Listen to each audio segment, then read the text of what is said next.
The rain came down hard that morning, soaking the streets of downtown Atlanta.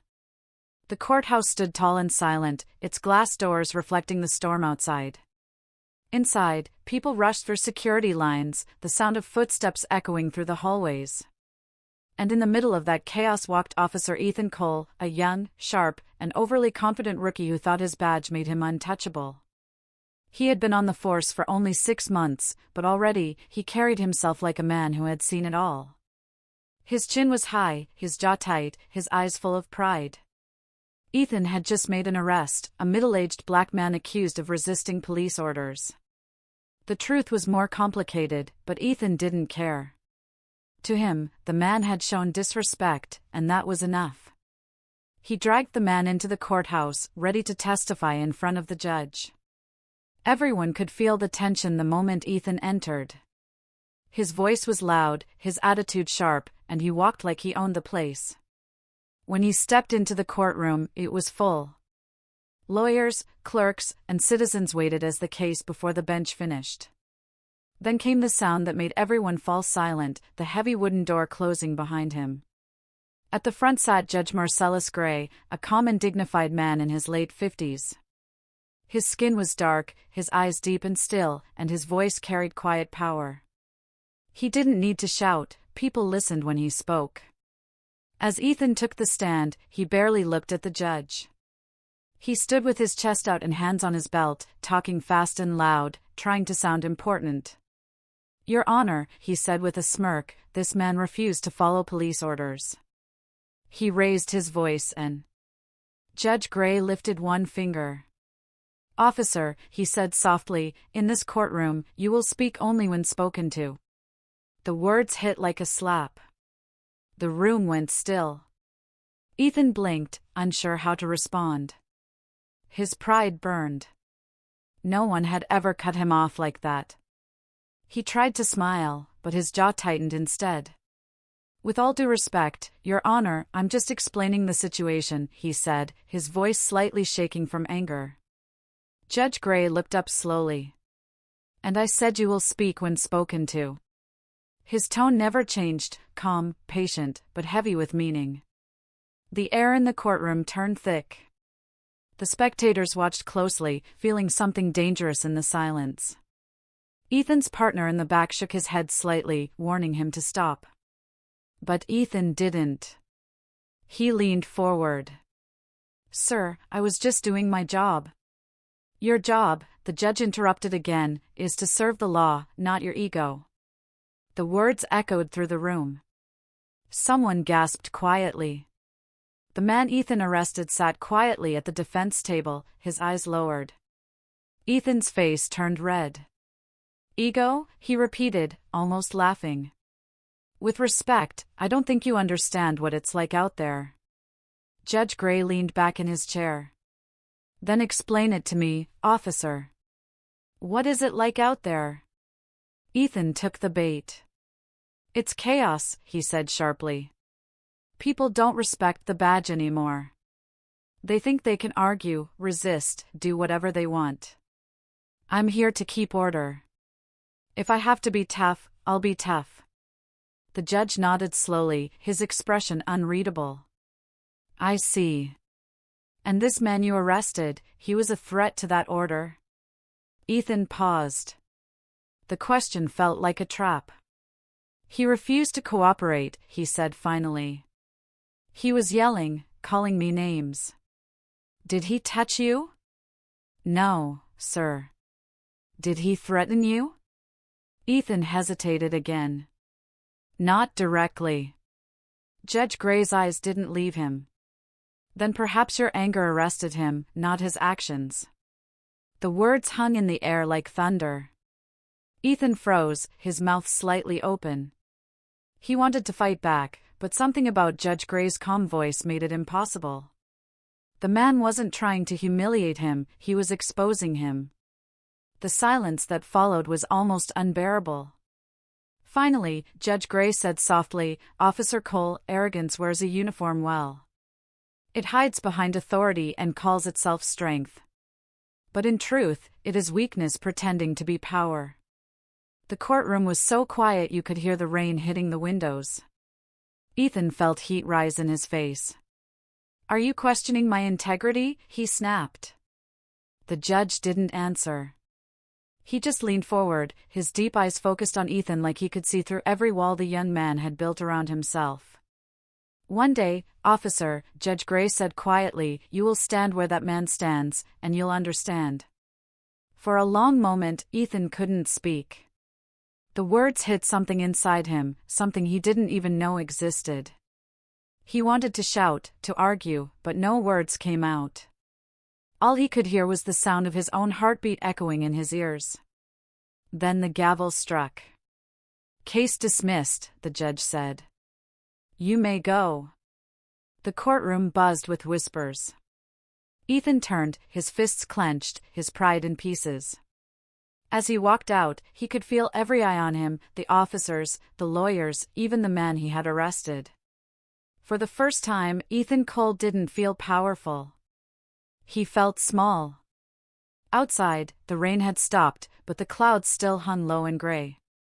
He stood on the courthouse steps, breathing hard, his uniform soaked, his thoughts louder than the thunder above. He didn't understand why the judge's words haunted him so much. Why did it matter what that man thought? Why did it sting so deeply? He started his car and slammed the door, but before turning the key, he looked back at the courthouse. Through the window on the top floor, he thought he saw the judge watching him.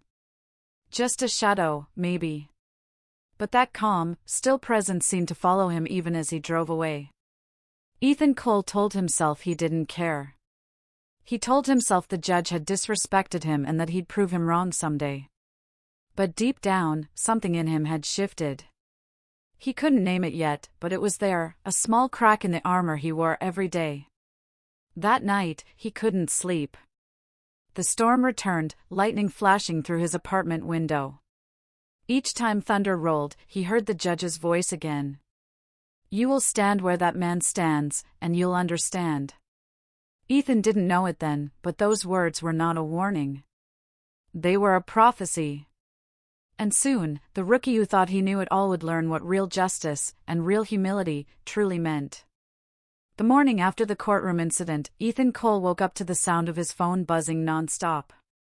He rubbed his eyes, confused, and reached for it on the nightstand. The screen was filled with notifications, texts from his partner, missed calls from his captain, and links to something he didn't recognize. When he finally opened one of the messages, his heart dropped. It was a video, him, standing in Judge Gray's courtroom, red-faced, arguing with the calm, composed black judge. The entire argument, from start to finish, had been recorded by someone in the audience. The title underneath read, "Arrogant Rookie Officer Disrespects Judge, Instant Karma." The video had already gone viral overnight. Millions of views. Thousands of comments. Ethan's stomach twisted as he scrolled. This cop's ego is insane. The judge handled it like a boss. He needs to be fired. The words burned through him like acid. His pride, his uniform, his image, all of it was collapsing in front of the entire country. He slammed the phone down, pacing the room, his anger boiling. "They don't know what happened," he shouted to himself. "They don't know how it feels to be out there." But deep down, something inside him whispered that maybe, just maybe, they were right. By noon, the department called him in. The precinct that once greeted him with laughs and high fives was now filled with quiet stares. His captain, a broad man with gray hair and tired eyes, waited in his office. "Sit down, Cole," he said. Ethan obeyed, still stiff with anger.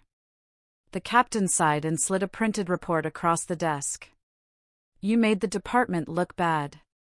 The whole internet's tearing you apart. You're suspended, 2 weeks, no badge, no pay." Ethan shot up from his chair. "Suspended? For what? For doing my job?" The captain's voice turned hard. "You weren't doing your job, you were showing off. You think that judge embarrassed you? You embarrassed all of us. You crossed the line, son. Now sit down before you make it worse. The words cut deeper than he expected. Ethan's throat tightened, but he forced a cold smile. So that's it? One video, and I'm the villain now? The captain leaned forward, his eyes narrowing. No, Cole. That's not it. I've been watching you for months. You act like you're above the rules, like respect is something you don't owe anyone. You need to remember what that badge means before it destroys you. Ethan left the station furious, his pride burning hotter than ever. He couldn't believe how quickly everyone turned on him. He drove aimlessly through the rain, replaying the courtroom scene in his mind again and again. He remembered Judge Gray's calm stare, those quiet, cutting words, "You will stand where that man stands." Every time the memory surfaced, it made him grip the steering wheel harder. He didn't understand why the judge's voice haunted him more than the public humiliation. That night, Ethan sat in his small apartment, watching TV to distract himself. But every channel showed the same thing, the viral courtroom clip. News anchors debated it. Social media tore him apart. Even his mother had left him a voicemail, her voice shaking with worry. Ethan, please, whatever happened, fix it before it ruins your life. He deleted the message without listening to the rest. He didn't want to hear it. But while Ethan stewed in his anger, Judge Marcellus Gray was in his office at the courthouse, sitting in silence. The city had gone quiet outside. The judge watched the same viral video, but with a different kind of sadness. He wasn't angry at the young officer. He'd seen men like Ethan before, young, eager, and full of pride. Men who thought authority made them powerful, until life showed them how fragile power really was. Judge Gray rewound the video, pausing on Ethan's face. There was something in his eyes that most people missed, fear. Not of the judge, but of being exposed. Of losing the wall of confidence he'd built to survive. The judge leaned back in his chair, deep in thought. There's pain behind that anger, he murmured. I just need to find where it begins. The next morning, a small group gathered outside the courthouse holding signs, "Respect the court. No one above the law." News reporters surrounded Judge Gray as he entered the building, asking for comment. But he said only one thing: justice is not about humiliation. It's about understanding. Inside, he called his clerk and requested the full case file of the man Ethan had arrested. Something about it didn't sit right. The man, Marcus Lyle, had no record, no history of violence. His statement said he'd been stopped for arguing with an officer near his own home. That line stayed in the judge's mind all morning. He asked for body cam footage from that night. When he watched it, the truth began to show itself. Marcus wasn't violent. He wasn't even loud. He was scared, and Ethan had mistaken that fear for defiance. The judge's expression darkened. He saw something else, too: Ethan's partner hesitating during the arrest, trying to calm him down. "Ethan, just take it easy," the partner had said. But the rookie ignored him. It wasn't about safety that night. It was about pride. Judge Gray turned off the screen and sat quietly for a long moment. "So that's what this is about," he said softly. "A young man fighting ghosts he doesn't even see." He made a note in the file, his pen scratching slowly across the paper. He had a plan forming, something that might help the young officer before he destroyed himself completely. Meanwhile, Ethan's anger finally turned to frustration. He called his partner, Officer Reynolds, and ranted for nearly an hour about the judge, the suspension, the media. But Reynolds didn't argue this time. He just listened. When Ethan finally stopped, breathing hard, his partner said quietly, "You ever think maybe he wasn't trying to embarrass you? Maybe he was trying to teach you?" Ethan laughed bitterly. "Teach me what?" "How to be weak." Reynolds sighed. "No, kid. How to be strong without showing off." The words hit Ethan harder than he expected. He hung up, restless and lost. He didn't know that at that very moment, Judge Gray had already sent a letter to police headquarters, requesting a private meeting with Officer Cole. The next morning, Ethan's phone buzzed again. This time it wasn't a video or a comment. It was an official message from the courthouse. He read the words twice to be sure. Officer Ethan Cole is hereby requested to appear before Judge Marcellus Gray for a private review. He froze. His heart started pounding. A private review? What did that mean? Was the judge going to fire him permanently? Humiliate him again? He clenched the phone, a mix of fear and anger flooding through him. He thought the storm was over. But in truth, it had only just begun. And deep inside the courthouse, Judge Marcellus Gray looked out his window at the morning sky, knowing the next meeting between them would change both their lives forever. The courthouse was quiet that evening. Most of the lights were off, and the rain outside made the windows shimmer with reflections of the city. Judge Marcellus Gray sat alone in his office, the soft glow of his desk lamp spilling over piles of papers. The viral courtroom video still played on a muted screen nearby. He didn't need the sound. He remembered every word, every look, every moment of silence between him and the young officer who had stood before him with so much arrogance. But what the world saw as disrespect, Gray saw as something deeper. There was a look in Ethan Cole's eyes that he couldn't forget, a mixture of anger and fear, like a man fighting a war inside himself. Gray turned off the video and opened the folder marked Marcus Lyle. He read every detail of the case again. Marcus was a quiet man, a mechanic by trade, with a wife and 2 children. He had no criminal record, no history of violence. The night he was arrested, he had been walking home from work when Ethan stopped him. According to Marcus's testimony, the officer accused him of acting suspiciously simply because he looked nervous. The footage confirmed it. Marcus had raised his voice only after Ethan grabbed his arm. It wasn't aggression, it was fear. The judge sighed deeply and leaned back in his chair. Fear mistaken for defiance, he whispered. How many times have I seen that story repeat? He rubbed his forehead, feeling the weight of responsibility settle heavier on his shoulders. It wasn't just about the arrest, it was about what the arrest represented. Something had gone wrong in the young officer's heart, and if no one helped him see it now, life would do it the hard way later. He called in his assistant, a young woman named Clara. I need a background check on Officer Ethan Cole, he said. Everything, his service record, academy notes, family history. Quietly. Clara blinked, surprised. Sir, may I ask why? Judge Gray looked out the window at the rain. Because arrogance always has roots. I need to know what watered his. Hours later, the file came back. Judge Gray opened it slowly, scanning the pages. When he reached the section marked Family Background, his eyes softened. Ethan's father, Daniel Cole, had been a police sergeant.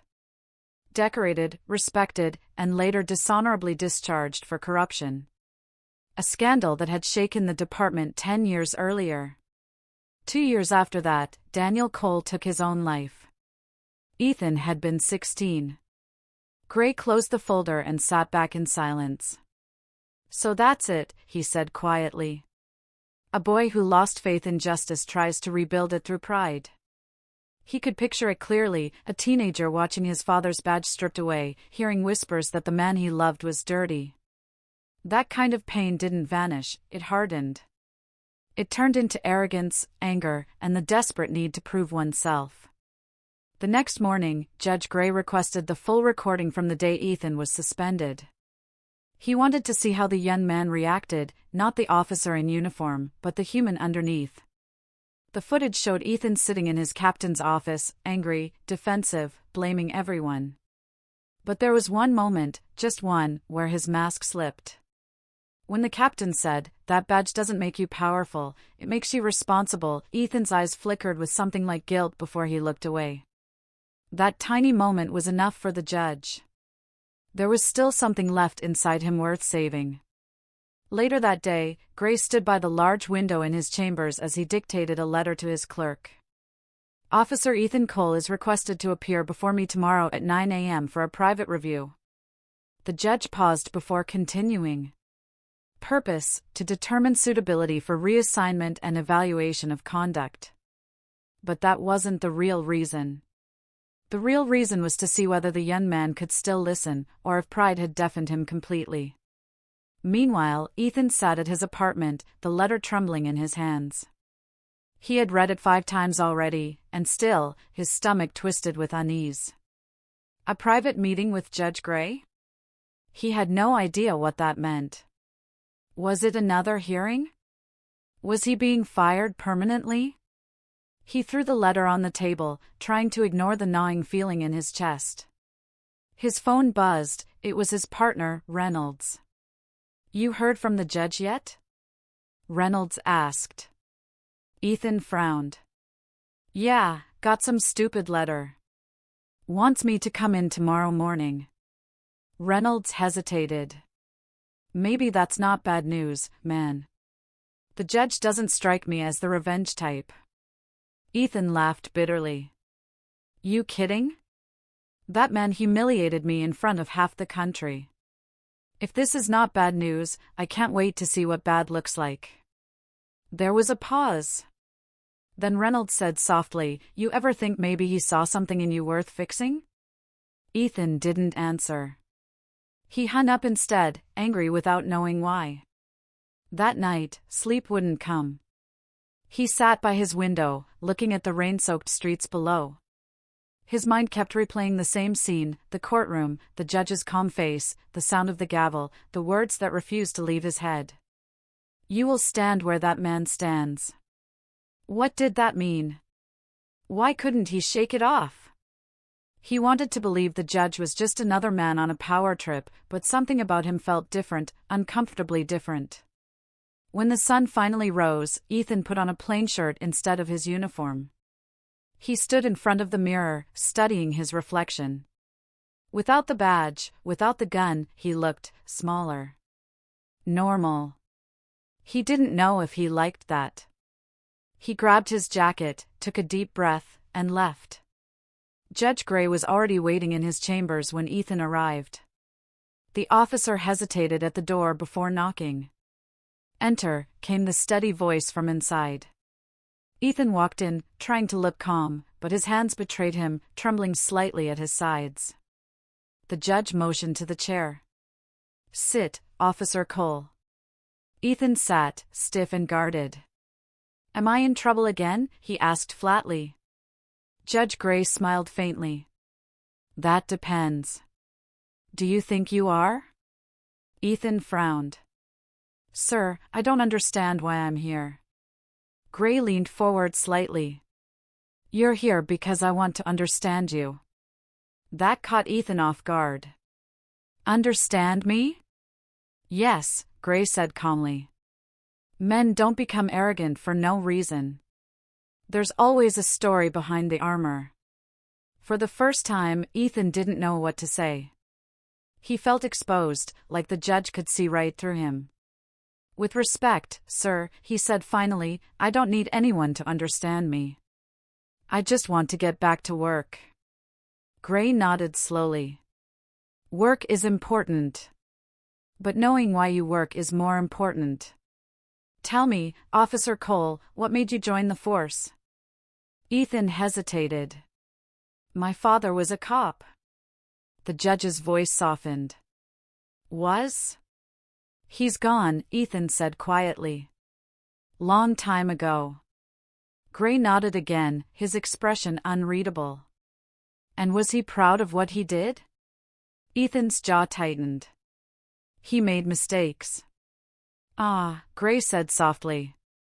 "And you've been trying to correct them ever since." Ethan looked up sharply, eyes flashing. "You don't know anything about me." But the judge didn't flinch. "I know pain when I see it. I know pride when it's afraid to admit it's just fear in disguise." The silence stretched. Ethan looked away. For the first time since that courtroom incident, he didn't feel angry. He felt lost. Judge Gray stood and walked to the window. Officer Cole, he said quietly, I'm not here to punish you. I'm here to test you. Tomorrow, you'll receive new instructions. A temporary assignment. Think of it as a chance, not for me, but for you. Ethan frowned. What kind of assignment? The judge turned, his gaze steady and serious. One that will teach you more about justice than your badge ever could. Ethan didn't understand what that meant, but something in the judge's voice told him his life was about to change. And for the first time, he wasn't sure if he was ready. The letter came the next morning, delivered by hand to Ethan Cole's small apartment. It looked official, stamped with the courthouse seal, the ink still smelling fresh. Ethan tore it open, expecting another warning or maybe an official notice of termination. But what he read made no sense at all. Effective immediately, it began, Officer Ethan Cole is assigned to community service duty under supervision of the City Youth Reform Program. Duration, 30 days. Report at 8 a.m. tomorrow to the Eastwood Youth Center. He stared at the paper, confused and angry. Community service? That wasn't a punishment used for cops, it was for criminals. He threw the letter on the table and laughed bitterly. The judge really thinks he's clever, he muttered. Make the arrogant officer play babysitter to a bunch of street kids. But beneath the anger, something else stirred, unease. Judge Gray wasn't the kind of man who acted without reason. Whatever this was, it wasn't random. The next morning, Ethan drove across town, still fuming. The Eastwood Youth Center stood on the edge of a rough neighborhood, graffiti on the walls, broken windows on nearby buildings, kids hanging out in hoodies, watching him suspiciously as he parked his car. He stepped out, tugging at his jacket, trying to remind himself that he was still a cop, even without the badge. But here, that didn't mean much. Inside, the center smelled of old paint and dust. Children's laughter echoed down the halls, mixed with shouting and music. A woman in her 40s greeted him at the front desk. You must be Officer Cole, she said with a friendly smile. I'm Denise. Judge Gray told me you'd be coming. Ethan's brow furrowed. He told you? She nodded. Yes, sir. He said you'd be helping out here for a while.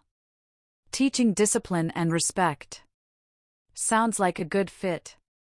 Her tone was kind, but there was a hint of humor in her eyes, as if she already knew this wasn't his idea of a good morning. Ethan forced a thin smile. Right.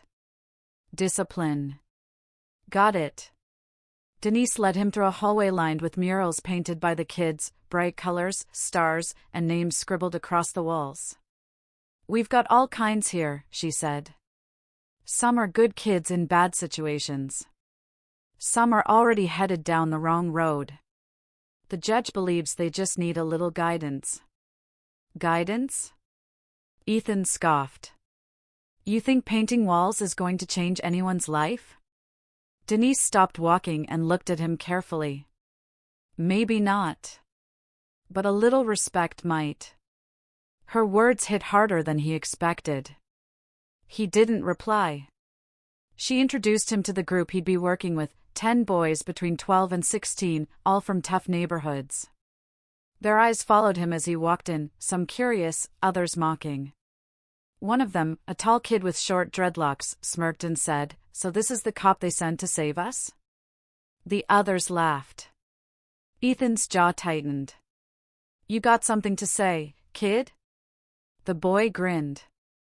Nah, just wondering if you're gonna arrest us for breathing too loud.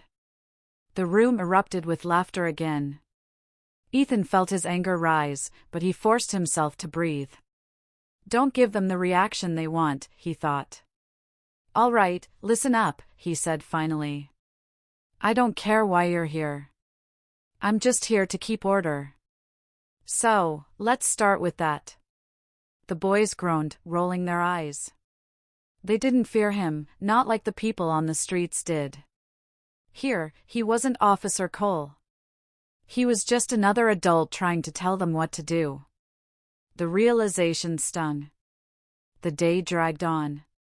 Ethan tried to teach them basic drills and self-discipline exercises, but they joked, ignored him, and mocked his every command. By lunchtime, he was ready to quit. He stood outside, staring at the cracked basketball court, wondering why the judge had done this to him. Then, as he sat on a bench eating a sandwich he didn't want, he saw one of the kids, the same tall boy from earlier, playing basketball alone. The kid missed every shot but kept trying again and again. After a few minutes, Ethan couldn't help but call out, "You're holding it wrong." The boy looked over. "Oh yeah? You gonna arrest me for that too?" Ethan smirked. "Only if you keep missing." He stood, walked over, and showed him how to adjust his grip, where to place his feet. "Like this," he said, shooting the ball clean through the hoop. The boy stared, impressed despite himself. "Lucky shot," he muttered. But this time, when he tried again, the ball went in. Ethan nodded. "See?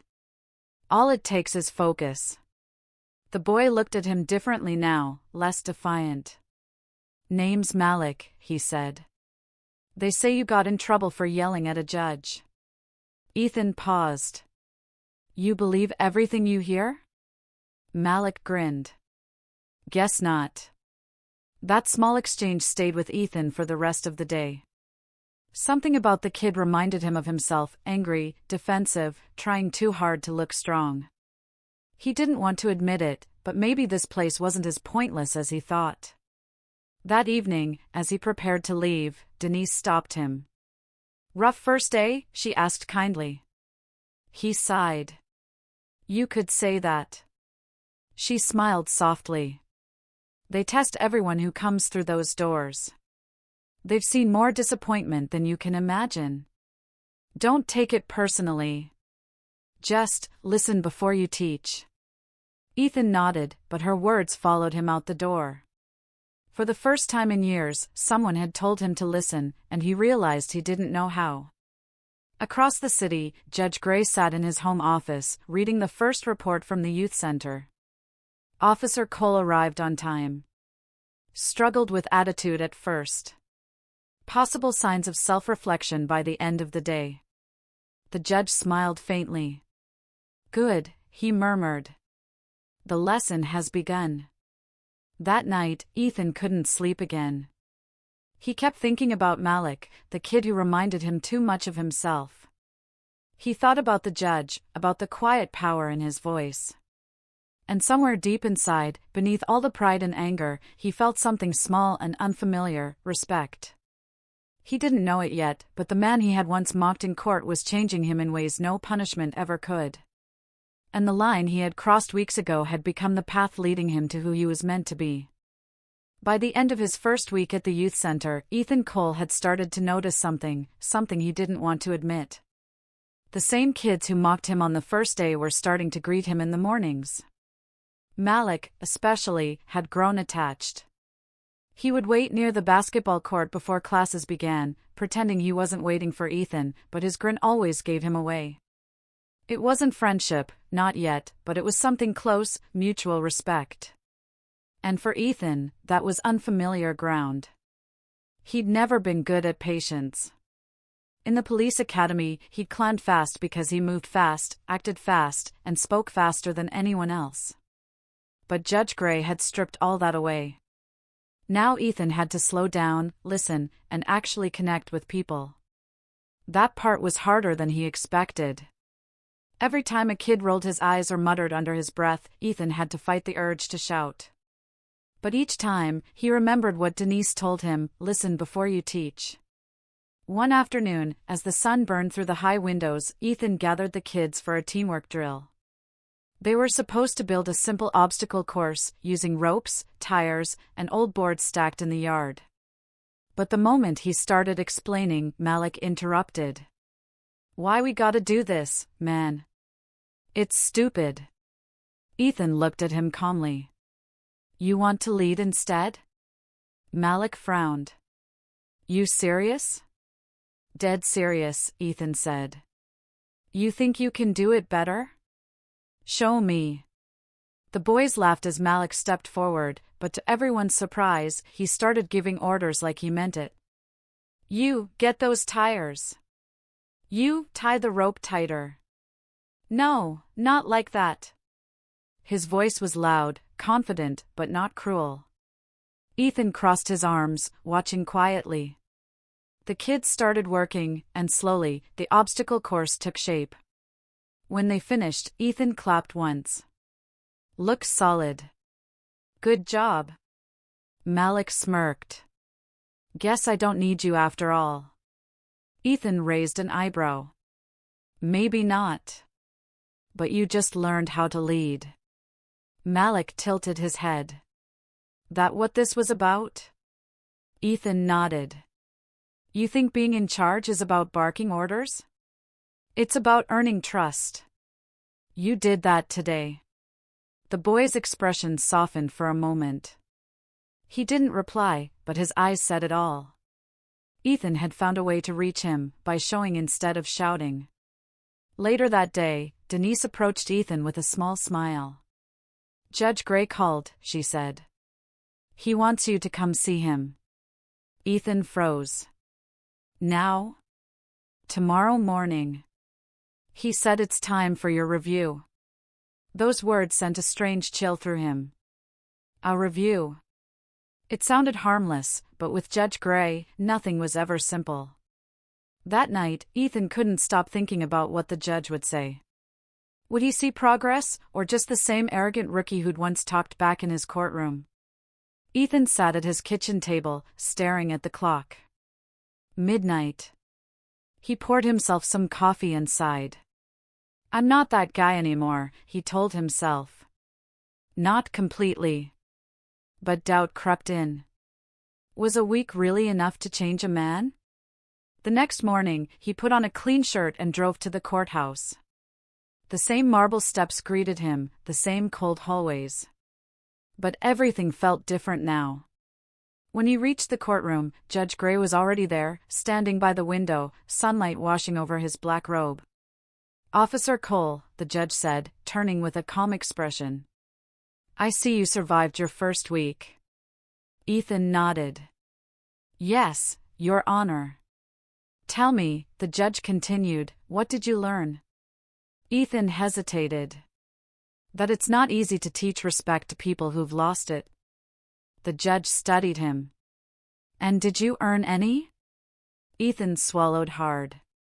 Maybe a little. The judge smiled faintly. Good.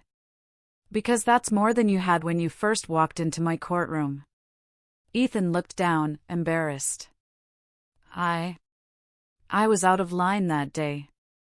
I know that now. Judge Gray stepped closer. Out of line? That's a polite way of saying you let your pride speak louder than your principles. His voice was calm but sharp, every word landing like a weight. You believed your badge gave you authority. But authority without humility is just noise. Ethan said nothing. He couldn't argue, because the judge was right. Do you know why I sent you to that center? The judge asked. Ethan shook his head. To punish me? Judge Gray almost smiled. Punishment teaches fear. I wanted to teach you purpose. The words hit him harder than he expected. Purpose. It sounded so simple, but it carried weight. Why me? Ethan finally asked. The judge turned back toward the window. Because I've seen too many officers forget what that badge means. They start chasing respect instead of justice. I thought maybe, just maybe, you were still young enough to change before it was too late. Ethan's throat tightened. I didn't deserve that chance. The judge looked at him again. Few people do. But that's why it matters when they get one. For a long moment, neither spoke. The silence between them wasn't awkward, it was heavy, meaningful. Then Judge Gray said quietly, You're not done yet, Officer Cole. You'll stay at the youth center until your assignment ends. But when it does, I want a full report, not about the kids, but about yourself. Ethan nodded slowly. Yes, sir. As he turned to leave, the judge said something that made him stop. One more thing, Ethan. Ethan turned back. Yes. Respect isn't earned by power. It's earned by presence. Remember that. Those words followed him all the way back to the car. For the first time since he'd joined the force, Ethan didn't feel like a cop or a failure. He felt like a man standing at the edge of change, unsure what waited on the other side. But something in his chest told him this wasn't just about fixing his mistakes. It was about finding out who he really was beneath the badge. And deep down, he knew Judge Gray wasn't finished with him yet. A week later, the city felt like it was holding its breath. News had spread about rising tension in Eastwood, a gang dispute flaring up again after months of uneasy peace. The youth center was right in the middle of that territory. Denise had been on edge all morning, pacing the hallway, checking her phone. Ethan noticed her worry and finally asked, "Something going on?" She looked up, her face pale. Two boys from the center, Malik's friends, got into trouble last night. Police think they're connected to one of the gangs. There might be retaliation today. Ethan's stomach sank. You think they'll come here? Denise hesitated. I don't know.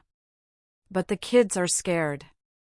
Ethan glanced toward the main room where Malik and the others were sitting, pretending everything was fine but speaking in whispers. He could read it in their eyes, fear, pride, confusion. It was a dangerous mix. For the first time since his punishment began, Ethan didn't feel like an outsider. These weren't just kids anymore. They were his responsibility. He straightened his shoulders and said quietly, "We'll keep them safe." Denise nodded but looked uncertain. Be careful, Officer Cole. That word, officer, hit differently this time. He wasn't sure he deserved it, but he was determined to live up to it. Hours passed quietly. The kids went through drills and activities, but tension filled the air like static. Ethan tried to keep them focused, but his instincts kept pulling him toward the windows, scanning the street outside. Around noon, a loud bang echoed from the alley, a car backfiring, maybe, but every kid in the room froze. Malik's head snapped toward the sound. Ethan stood quickly. Stay here, he ordered. He stepped outside, scanning the street. A black car rolled slowly past the center. The windows were tinted, but Ethan could feel eyes watching him. The car paused for a moment, then sped away. When he returned inside, the room was buzzing with whispers. Malik looked shaken. That was them, he muttered. Who? Ethan demanded. Malik hesitated, then said, the 27th Street crew. My brother used to run with them. They don't like that I'm here now. They think I'm soft. Ethan's voice softened. You're not soft, Malik. You're smart. That's what scares them. The boy looked down, his hands trembling. You don't get it, man. They don't let people walk away. If they think I'm out, he trailed off. Ethan understood enough. This wasn't a game anymore, this was real. He thought about calling the precinct, but he knew what that would mean. The cops would come in with sirens and cuffs, and the kids would never trust him again. He needed to handle this carefully. All right, Ethan said firmly. Everyone stays inside. No one leaves until I say so. The next few hours dragged by, the air thick with fear. Ethan tried to keep them busy, cleaning, painting, talking, but he could see Malik's eyes flicking toward the door again and again. The boy was restless, trapped between loyalty and survival. When the clock hit 4, Ethan stepped into the hallway to grab his jacket, and when he turned back, Malik was gone. His heart dropped. No, he whispered. He ran outside, scanning the street. Malik was already halfway down the block, walking fast, his hoodie pulled tight. Ethan shouted, Malik! Get back here! The boy didn't stop. Ethan ran after him, pushing through traffic, shouting again, "Malik." The kid turned the corner into the alley behind a row of stores. By the time Ethan caught up, 3 men stood waiting, older teens, tattoos on their arms, eyes cold. One of them grinned when he saw Ethan. Well. The cop babysitter. "Leave him alone," Ethan said, stepping between them and Malik. The leader sneered. "You should stay out of things you don't understand, officer. This kid owes us." Ethan's jaw tightened. "He doesn't owe you anything." "Move," the man warned. Ethan didn't. Years of training took over. When the man reached for something in his jacket, Ethan lunged, knocking him off balance. The alley exploded into chaos, shouts, fists, adrenaline. Ethan managed to block one punch, duck another, but there were too many. Malik yelled something and grabbed a trash can lid, swinging wildly at one of the attackers. A shout from the street cut through the noise, sirens. Someone had called the cops. The gang members scattered, melting into the shadows. Ethan grabbed Malik's arm and pulled him toward the open street. They ran back to the youth center, both panting, both shaken. Inside, Denise stared at them in horror. "What happened?" Ethan didn't answer right away. He looked at Malik. The boy's lip was bleeding, his hands shaking. "We're fine," Ethan said finally. "It's over." But it wasn't over. Not really. Later that night, Ethan sat alone in the empty gym, staring at the floor. He could still hear Judge Gray's voice in his head, "Authority without humility is just noise." He had acted on instinct again, but this time it wasn't about pride. It was about protection. And that, he realized, was the difference. A soft voice broke the silence. "You could have gotten hurt," Malik said from the doorway. Ethan looked up. "So could you." Malik stepped closer. "I didn't ask you to help me." Ethan smiled faintly. "Yeah, you did. You just didn't say it." The boy didn't argue. He sat beside him quietly. For a long time, neither spoke. Then Malik said, "When I was little, I thought cops were the enemy. But you're different." Ethan nodded slowly. "I wasn't always." Something in his tone made Malik look at him. "You mean that judge? The one you yelled at?" Ethan let out a small laugh. "Yeah. Guess he was right about me." Malik smirked.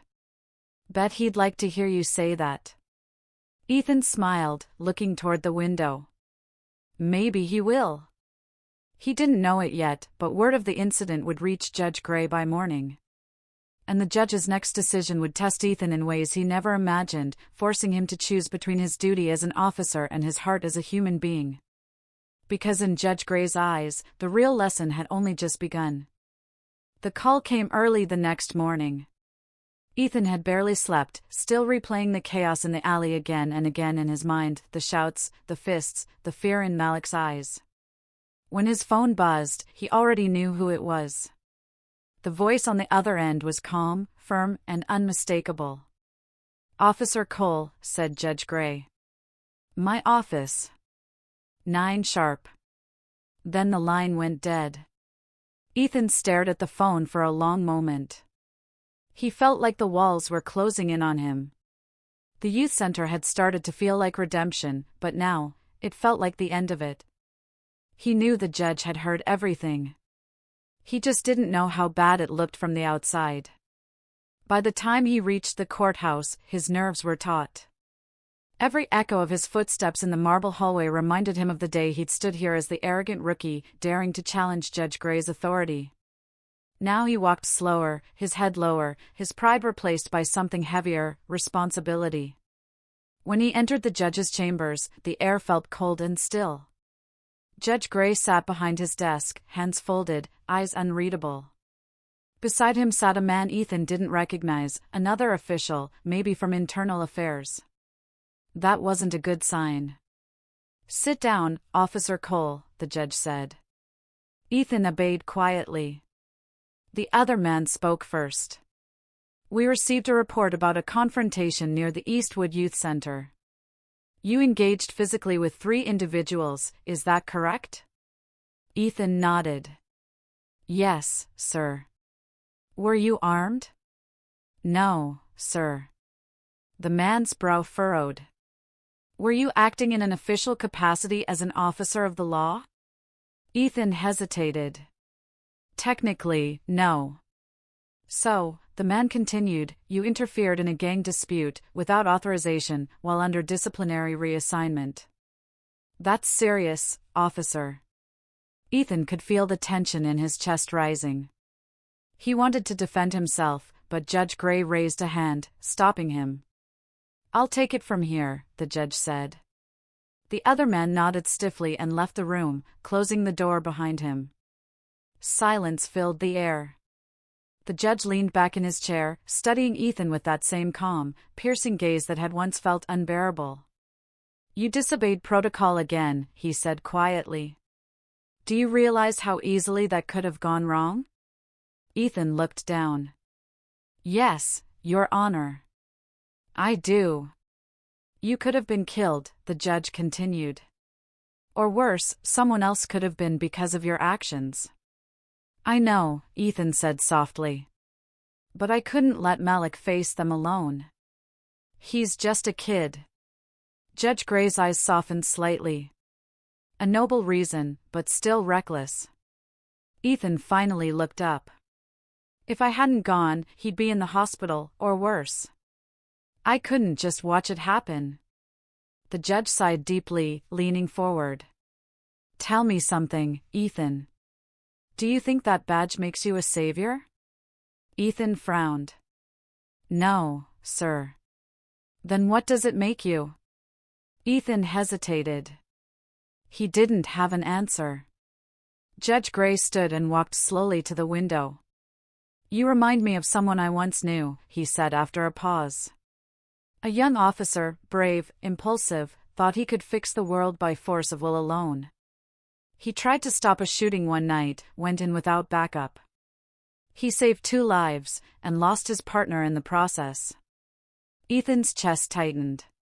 That was you, wasn't it? Judge Gray turned, his expression unreadable. I was the man who sent him in. I believed in his judgment. I believed good intentions were enough. I was wrong. For a long moment, the only sound in the room was the quiet ticking of the judge's desk clock. Then Judge Gray said softly, That's why I've been hard on you. You have heart, Ethan. But heart without discipline is a storm, it destroys what it tries to protect. Ethan swallowed hard. I'm sorry, sir. The judge's gaze softened. Don't be sorry. Be better. Ethan nodded. I'm trying. I know, Judge Gray said. That's why I'm not ending your reassignment. But things will change. You'll continue at the youth center, but you'll also mentor under one of our community peace officers. You'll learn what real authority looks like, quiet, patient, earned. Ethan was stunned. You're giving me another chance? The judge gave a small smile. You earned it. Not because you fought, but because, for once, you fought for something. Ethan felt a weight lift from his chest. He wanted to speak, to thank him, but words failed. As he turned to leave, Judge Gray said quietly, Ethan. He stopped at the door. Yes, sir? The judge's tone softened. Do you know what respect truly is? Ethan thought for a moment. It's when people look at you and trust you'll do the right thing. The judge nodded slowly. Close. Respect is when people trust your silence as much as your words. Remember that. Ethan nodded again, his throat tight. I will. When he walked out of the courthouse, the sunlight felt different, warmer somehow. The same streets that once made him feel powerful now just reminded him of responsibility. For the first time, he didn't want to be the loudest voice in the room. He wanted to be the steady one. That evening, he returned to the youth center. The kids were waiting outside, talking excitedly. Malik ran up first. "You good, man? They didn't fire you?" Ethan laughed quietly. "Not yet." The boys cheered, relief flooding their faces. Malik grinned. "Told you you're different from other cops." Ethan looked at him, smiling faintly. "I'm trying to be." As the sun dipped below the rooftops, Ethan stood in the courtyard, watching the boys laugh and play. For the first time in years, he felt peace, not because he'd been forgiven, but because he'd finally learned to forgive himself. But far away, Judge Gray sat alone in his office, reading through another file, one that bore Ethan's name. At the bottom was a note from Internal Affairs, incident under review. Pending final decision. The judge closed the file slowly, his eyes heavy with thought. "You've come far, Officer Cole," he whispered. "But the real test is still ahead." And somewhere in the city, that test was already waiting. 2 weeks passed, and life at the youth center settled into a calm rhythm. The boys were changing, less anger, more laughter. Malik was now one of the most focused among them. Even Denise had noticed the difference. "Whatever you're doing, Officer Cole," she told Ethan one morning, "it's working." Ethan smiled quietly. He didn't think it was anything special. All he had done was listen. But peace never lasted long in Eastwood. One Friday evening, just as the sun dipped behind the skyline, a call came through the center's old landline. Denise answered, and her face drained of color.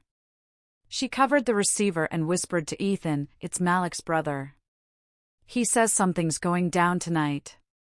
The 27th Street crew plans to raid the youth center. Retaliation." Ethan's heart dropped.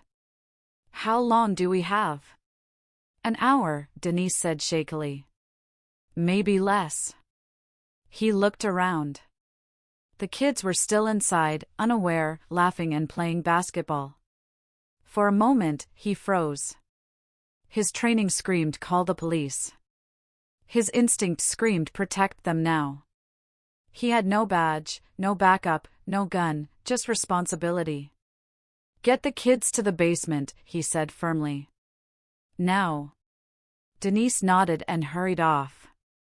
Ethan locked the main doors, dragging tables to block the entrance. The sun was gone now, and the shadows stretched long across the cracked pavement outside. He could hear distant engines rumbling, cars moving fast. His phone buzzed. It was Judge Gray. Ethan hesitated, then answered. "Officer Cole," the judge's calm voice came through. "I just received a call from Internal Affairs. They're still reviewing your case. But I also heard there's trouble brewing near the center. Is that true?" Ethan glanced at the windows, where headlights were flickering in the distance. "Yes, sir. Gang members. Coming here. Kids are inside." "Where's the police?" "Too far," Ethan said. "They won't make it in time." There was silence. Then Judge Gray said slowly, "You know what to do, Ethan." Ethan gripped the phone tighter. "With respect, sir, I don't need the law right now. I just need time." Judge Gray's tone softened. "Then make it count." The line went dead. Moments later, the cars arrived, 3 of them, screeching to a halt outside the youth center. Doors flew open, and men spilled out, shouting and cursing. Ethan could see weapons glinting under the streetlights, pipes, bats, maybe worse. His heart pounded, but he stood his ground at the front door. The leader stepped forward. It was the same man from the alley, his lips still scarred. "You again," he sneered. "Didn't learn last time, huh?" Ethan didn't move. "This place is for kids. Not for you." The man laughed darkly. "That boy, Malik, he's family. And family doesn't get to walk away." Ethan's jaw tightened. "He's not walking away. He's standing up. The gang members advanced. Ethan took a deep breath and stepped outside, closing the door behind him. His voice was steady. You want to fight someone? Fight me. The men surrounded him, snarling. The leader swung first, a wide arc with a metal pipe. Ethan dodged, countering with a quick strike to the man's arm. Another came from behind, catching him across the ribs.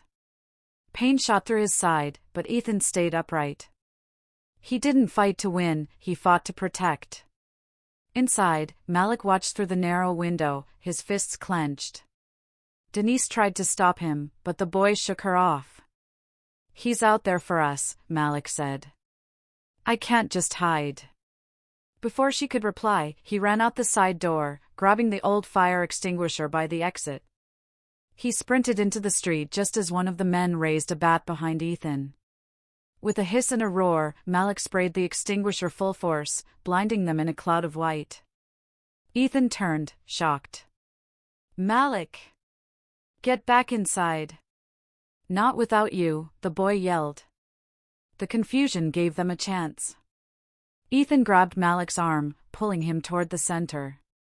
Behind them, sirens wailed, growing louder, closer. The gang members fled into the night. When it was over, Ethan sank onto the steps, gasping for breath. Malik sat beside him, shaking but alive. The red and blue lights of patrol cars reflected across their faces. Officers rushed in, securing the area. Denise came running, tears in her eyes. You're both insane, she cried, but her voice trembled with relief. A familiar black car pulled up moments later. Judge Gray stepped out, still in his robe, his face pale but composed. He walked toward Ethan slowly, the chaos unfolding around them. Are you all right? He asked quietly. Ethan nodded weakly.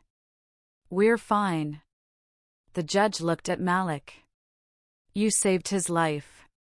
Malik shook his head. He saved mine first. For a long moment, the judge said nothing.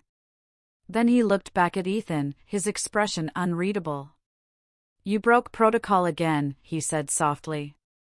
Ethan gave a tired smile. Yes, sir. Guess I did. Judge Gray's eyes glimmered, not with anger, but with something deeper. Then maybe protocol needs changing.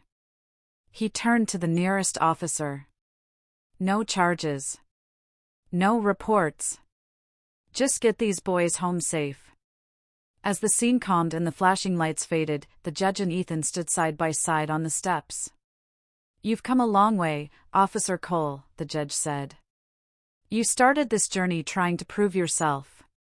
Now you've proven what truly matters. Ethan looked at him quietly. Respect? The judge smiled faintly. And courage. But not the kind that comes from power, the kind that comes from purpose. The next morning, the city was talking. News spread fast, a gang raid stopped by an unarmed officer and one of the very kids he was supposed to help. Reporters called it the Eastwood Miracle. But Ethan didn't want fame. He just wanted peace. When he returned to the courthouse days later, Judge Gray handed him a sealed envelope. Inside was a new badge, his reinstatement. Below it, a note written in the judge's steady handwriting. Authority without humility is noise. You've finally learned to listen. Ethan smiled. For the first time, the weight of the badge felt right, not as a symbol of power, but of service. Outside the courthouse, Malik was waiting by the steps, a basketball under his arm. So, you coming back to the center or what? He called. Ethan grinned. Count on it. As they walked away together, Judge Gray watched from his window, pride softening his features. He whispered to himself, justice served, not by the gavel, but by the heart. And somewhere deep inside, Ethan Cole, the arrogant rookie who once crossed the line, finally understood that the greatest authority a man can have is not control over others, but mastery over himself. The end.